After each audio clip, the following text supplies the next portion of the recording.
Former G7 Central Bank Governor Mark Carney, now representing the Canadian government, directly addressed the international media today at the G20 summit in Johannesburg, signaling a significant shift in Canadian foreign and economic policy. Tensions between Canada and the United States were immediately evident when the first question from the press corps focused on whether President Donald Trump had returned calls or accepted an apology regarding a contentious advertisement in Ontario. Carney, maintaining composure, paused briefly before offering a precise three-sentence response comprising 11 words, confirming that discussions had occurred and the apology was accepted, before stating, "I've been busy." This specific phrasing is interpreted by diplomatic observers not as a casual dismissal, but as a calculated communication of a new Canadian diplomatic hierarchy, indicating that Ottawa is no longer prioritizing its schedule based solely on American availability.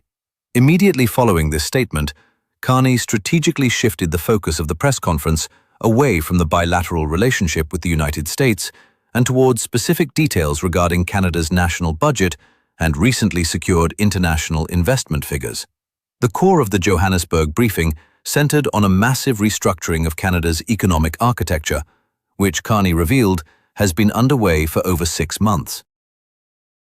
Despite repeated attempts by journalists to return the conversation to the frequency of communication between Ottawa and Washington, Carney focused on the delivery of data regarding a dozen new economic and security partnerships spanning 4 continents.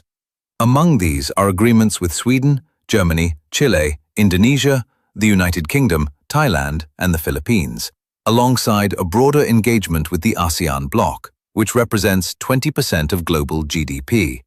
Carney explicitly labeled the focus on personal communications with the US president as a detail during a second round of questioning, asking the room, "Who cares?" before pivoting back to a methodically laid-out strategy of value-aligned relationships.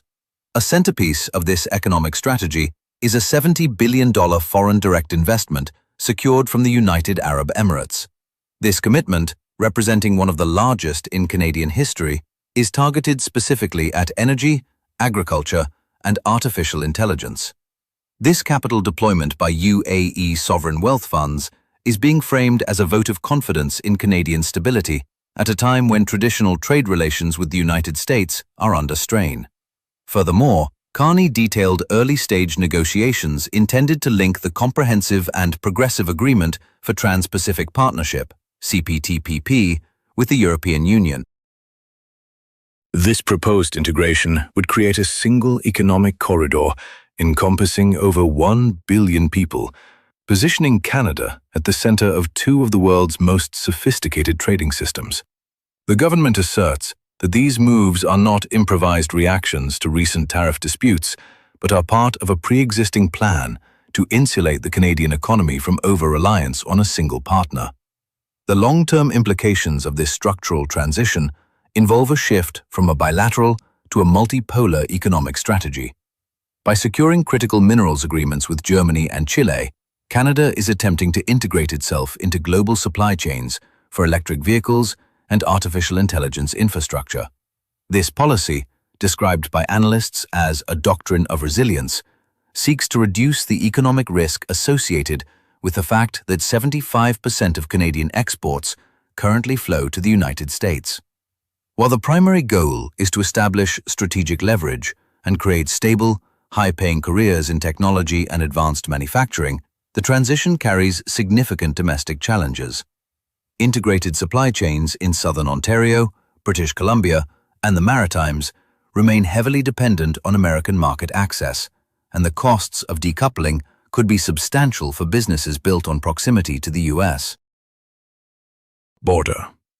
Furthermore, the pragmatism of the current administration is highlighted by the multi-billion-dollar deal with the UAE, a major hydrocarbon producer, which suggests a focus on building a financial foundation for an energy transition without isolating current energy-dependent communities in provinces like Alberta.